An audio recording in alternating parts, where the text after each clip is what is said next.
everyone, and welcome back to Barnstable this morning. Just about 10 minutes past the top of the hour on this Tuesday morning. I'm Sarah Colvin, and joining me live on the phone, I welcome our Chief of Police, Paul MacDonald. Chief, good morning. Good morning, Sarah. How are you today? I'm great. How are you? I'm doing well. So, Chief, I want to start off by talking a little bit about the update over the past week. I understand another arrest was made in the case of the Hyannis home invasion. Take us back a little bit and just remind us about this case. This incident happened back on September 9th. Five individuals broke into a house on Harrimar Road. They threatened the occupants with a pellet gun, and one individual was assaulted multiple times with a baseball bat.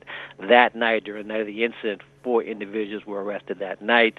The 5th person, 2 days after the incident, as a result of the investigation, a warrant was issued for the 5th person, Janelle Saunders. Basically, she's homeless. She's been couch surfing all over Hyannis for the last several weeks. The street crime unit had the Shanghai restaurant under surveillance. They saw her inside, and she was subsequently arrested Saturday night. So that kind of wraps up that case.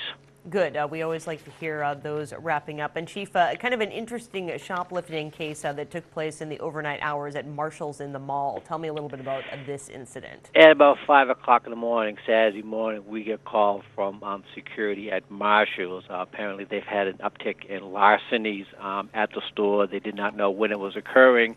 The security crew went in there early that morning. They were monitoring the videos. When the cleaning crew show up, it's a outside vendor from Leominster, Mass. As they were monitoring the cleaning crew, they had a rather large floor buffing machine, and what they were doing is they were going around to all of the rather expensive clothing racks, the jackets and the iPods and the earphones, stuff like that, and they're actually loading them up into the buffing machine. They'd actually built in a little compartment inside the cleaner. They had all in surveillance. They called us. We confronted the cleaning crew on the way out. They were cooperative.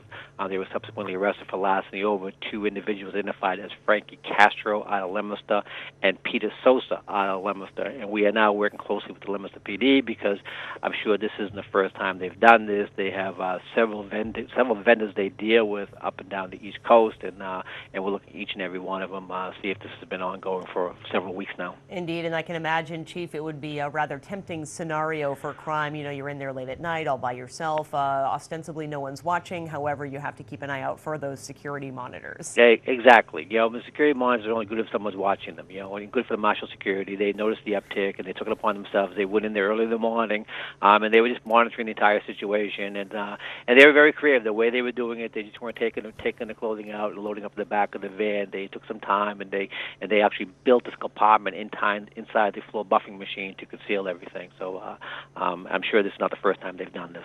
Absolutely. I had a little plan there. So, Chief, Friday night is Halloween, and of course, you know, in years past, it was an evening of kind of, we saw an uptick in vandalism, et cetera. Correct. It seems like the past few years we really haven't had to deal with that. But tell me a little bit from the police perspective what you do to plan, especially when it falls on a night like Friday. Right. It's changed dramatically over the years. You know, when I first started, we used to bring almost the entire police department into work on Halloween night. We put the bicycle patrols out there, foot patrols out there in different neighborhoods because of the amount of vandalism. It has certainly changed. We do not have anywhere near the problems that we used to have. But about 12 years ago, the BID and Hyannis Chamber of Commerce came up with this idea about having Halloween on Main Street, Hyannis, and I believe this is the 12th or 13th year they've done it. All the merchants participated. All the schools are notified.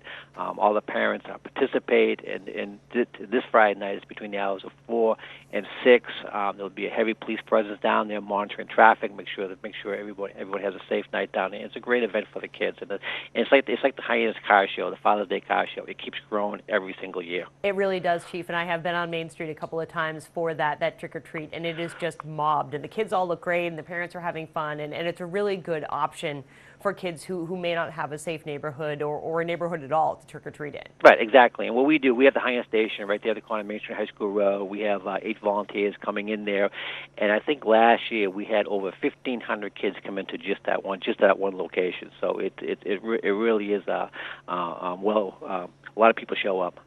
Sure, but of course, I think an eye needs to be kept on the adults as well. I know that the kids enjoy going out and trick or treating, but it definitely would think there might be a little uptick in partying on Friday night with the adults. Is there anything that the police department does to kind of keep an eye and monitor the situation? There'll be additional patrols starting out at 3 o'clock. At 3 o'clock in the afternoon, up till about 7 or 8 o'clock. They'll be confined to Main Street hyenas, and the street crime unit comes out, and they're primarily responsible for monitoring the bars all night long.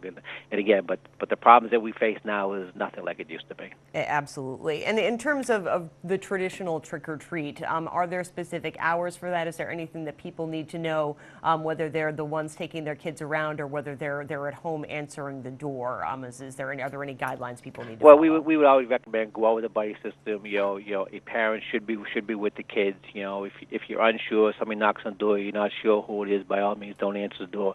You can always call us. Some neighborhoods and different villages, they become very, very busy, but we will have the bicycle patrol out in some of those different neighborhoods, so it should be a good time for everybody. Great. Well, Chief, I thank you so much for joining us as always, and we will talk with you again next Tuesday morning. Have a great day. Talk to you then. Bye-bye. All right. Bye-bye. Chief of Police Paul MacDonald, of course, joining us as always here on Barnstable this morning. Hope everyone has a safe Halloween this Friday. More to come on the program.